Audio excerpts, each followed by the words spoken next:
Hello, this is Yon Motgurum. The economy is tough this year. It seems like the car market is also getting tougher. In the United States, the primary market, vehicle prices are projected to continue increasing due to Trump's tariffs. But consumers' wallets are getting tighter. It seems like a vicious cycle will occur, causing the car market to shrink as well. Until recently, new cars from domestic manufacturers were being released at lightning speed. Now, it appears to be a good time for a brief break. But Genesis is a bit different. 5 major new models are getting ready to be released. Genesis G80 has surpassed 500,000 units in sales. The G80 released before the official Genesis brand launch has helped establish Genesis as a premium brand to a certain degree. With 500,000 units sold among domestic mass market cars, the sedan that sells the most would probably be the Grandeur. For SUVs, it's the Sorento, and for minivans, it's the Carnival. These vehicles each sell about 100,000 units per year. But if the high-priced G80 surpasses 500,000 units, that's an impressive figure. So, what kind of vehicles will Genesis release in the future? First, among the vehicles that many people are looking forward to, the flagship sport utility vehicle, the GV90, will finally be released. I've already told you several times that it's being mass-produced in a form very similar to the Neolan concept. The GV90 is symbolic because it's the first flagship sport utility vehicle in the Genesis brand. It will compete with luxury vehicles like the Mercedes EQS and the Cadillac Lyriq. Among Hyundai Motor Group's electric vehicles, it's the only one built on the second-generation electric global modular platform M platform.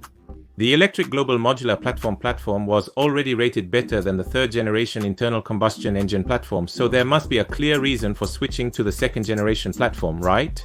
The reason for switching to the new electric mobility platform is reportedly to greatly improve the existing structure surrounding the battery, including the battery itself, in order to increase the driving range, which is a weakness of electric vehicles. If that's the case, even with a battery similar to the 110 kW one used in large vehicles like the Hyundai Ioniq 9 or Kia electric vehicle 9, the application of the new electric mobility platform is expected to deliver improvements in driving range, charging speed, and even showcase level 3 autonomous driving technology. In addition, the air suspension, which completes the luxurious ride quality in Genesis vehicles, is expected to be applied for the first time in a sport utility vehicle.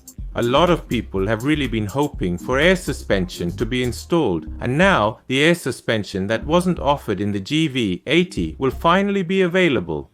It's also been reported that a rear-wheel steering system will be installed, which reduces the turning radius when parking and enhances steering feel with a smoother texture at high speeds.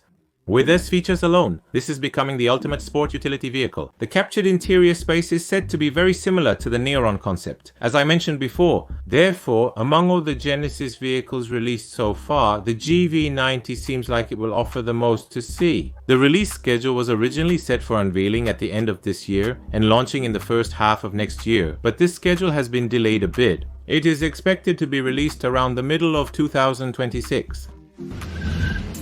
Then, besides the GV90, what other vehicles are there? Actually, the GV90 is a bit out of reach in terms of price. The GV80 and the G80, which has surpassed 500,000 units sold, are both waiting to be released as hybrids. Finally, Genesis vehicles are also being released as hybrids. Of course, there was a mild hybrid before, but this method is not the true hybrid system that Korean consumers want. Then, what are the differences between this and the next generation hybrid Palisade that was recently released? I think this is something people would be curious about. The biggest difference is that even in the era of internal combustion engines, mainstream cars were based on front-wheel drive, while Genesis vehicles were based on rear-wheel drive. So the biggest difference was in the drivetrain. Similarly, although both are next-generation hybrid systems, the Palisade is front-wheel drive based, while the Genesis hybrid vehicles are rear-wheel drive based. I think this will be the biggest difference. Therefore, I expect there will be quite a big difference in things like power and efficiency, including the driving feel, while still maintaining the advantages unique to rear-wheel drive. The GV80 offers the 3.5 engine as an extra option. In the case of the new Palisade, which comes with a next-generation hybrid system, it was combined with a 2.5 gasoline turbo engine to provide 334 horsepower. Genesis is also known to be developing a 3.5 turbo 6.6 engine, along with the 2.5 gasoline turbo. If this happens, the 3.5 turbo hybrid system combined with an electric motor is expected to easily exceed 400 horsepower. That's amazing.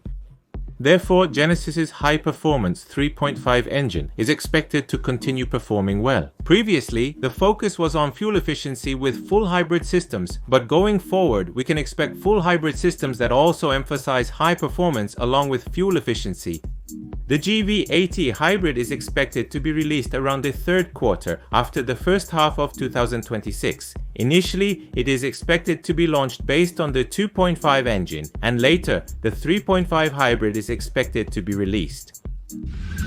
Then, the G80, which boasts the highest sales, is also expected to be released as a hybrid. The G80 is known to be released a bit later, in the fourth quarter of 2026. Especially the G80 is a vehicle that shares its powertrain and features with the GV80. In addition, the G80 sports model offers a rear wheel steering system, and this feature was first applied among Genesis vehicles. Therefore, if the rear hybrid system is combined while maintaining this foundation, the G80's value is expected to remain the highest among Genesis vehicles. There's also another important vehicle.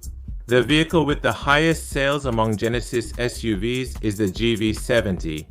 I've already told you that the GV70 will be released as an extended range electric vehicle, which means an extended range electric vehicle, by adding an internal combustion engine to the existing electric vehicle. It's used to charge the battery. To put it simply, a hybrid vehicle, which is currently very popular in the market, is basically a traditional internal combustion engine car with an added electric motor. On the other hand, an extended range electric vehicle is a vehicle where an internal combustion engine generator is added to an electric car. Normally it runs on electricity, but when needed, the engine generates power to charge the battery. That's how an extended range electric vehicle works. But recently we've heard some good news. Test vehicles are already in operation, and it's been reported that the release could happen sooner than expected. Also, it's been reported that the GV70 will be released as a hybrid vehicle as well. However, it's been reported that the release will be a bit later, in the first half of 2027. So, if things go this way, it looks like there will be a total of 5 new cars. The GV90 electric vehicle, the GV80 hybrid, the G80 hybrid, the GV70 extended range electric vehicle, and the GV70 hybrid. It's always exciting to see new cars. Did you find this video helpful? If there are a lot of requests, I'll prepare a video about new Hyundai and Kia cars next time. If you want to get the next video automatically, don't forget to subscribe to the channel and turn on notifications. Thank you.